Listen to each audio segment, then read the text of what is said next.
Hello， 大家好，我係星仔，歡迎大家收睇我 channel。咁今日咧，星仔嚟到珠海南灣片區睇正方南灣首府呢個項目。點解講珠海南灣首府係珠海市區最 hit 嘅項目之一呢？首先第一個係地段啦，位於南灣片區嘅華發商都啦、環宇城啦、北山大院，全部都喺附近配套嘅。第二個咧就係呢個屋苑體量非常之大，建築面積去到36萬平方嘅。我哋依家所睇見嘅會所咧，都達到3800平方嘅會所，配套咗瑜伽室啦、健身室啦、室內恒溫泳池嘅。呢個會所對於業主嚟講咧，休閒娛樂嘅場所非常之多，落到小區就可以體驗到噶啦。咁咧，我哋依家位於成個屋苑嘅大堂位置嚟嘅，呢個就係正大門。咁正對嘅咧就係珠海大道噶啦。咁從呢度返拱北口岸咧13分鐘可以到達，返港珠澳大橋口岸咧13分鐘同樣可以到達嘅。咁喺我嘅右手邊啦，正前方步行5分鐘可以去到孟雪匯嘅位置。如果你中意坐巴士嘅，出門就有巴士站啦，返去係非常之方便嘅。咁呢度到達華發商都同樣都係5分鐘可以到達噶啦。咁成個小區咧正後邊就係南屏水庫同埋黑白面將軍山嚟嘅。咁依家咧新建咗珠海大道互通立交啦，所以掉頭位返到成個小區咧係非常方便嘅。仲建咗黑白面將軍山隧道至橫琴嘅，已經通咗車噶啦。呢個位置咧就係珠海市中心嘅，有山有水。呢啲地段有呢啲景觀，其實咧係珠海市區真係見少買少噶啦。依家最新政策咧係加推咗6棟嘅細戶型啦，有89方嘅3房2廁啦，99方嘅4房2廁啦，同埋76方嘅3房1廁嚟嘅。到底今日嘅戶型係點嘅咧？跟住我鏡頭一齊睇下。OK， 咁今日咧我哋睇嘅呢個咧就係99方嘅異地市民單位啦。咁咧99方可以做到4房2廁嘅。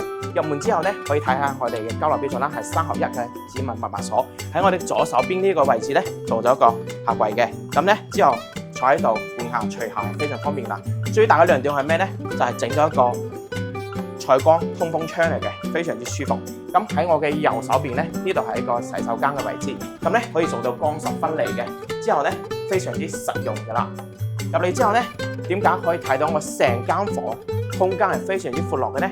而家係一個橫廳嘅感覺，呢度咧本來係一間房嚟嘅，但係剝咗埲牆，做咗個橫廳，顯得成個餐客廳係非常之明亮採光噶啦。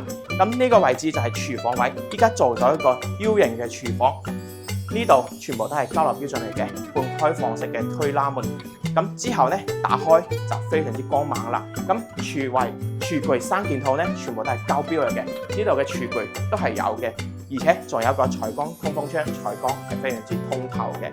咁呢套房啦，目前嚟講咧可以做到餐客分離嘅。我哋睇下呢個客廳位啦，開發商整咗個風窗設計。點解咧？就因為樓下咧面對住珠海大道，多少咧都會有噪音同埋粉塵嘅影響。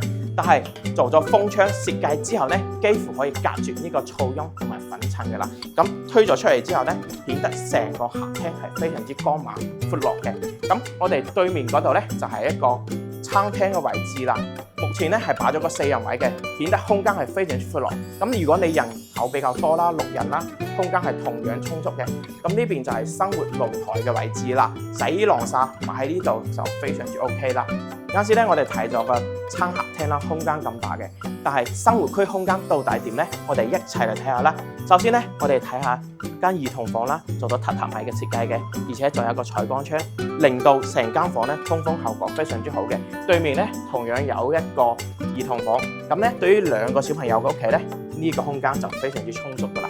咁入嚟就係主人房嘅位置，可以睇下啦，主人房嘅洗手間啦，做咗2個通風採光窗嘅，令到洗手間啦更加通風。而且咧呢度係3摺疊嘅推拉門，出嚟嘅空間就足夠大噶啦。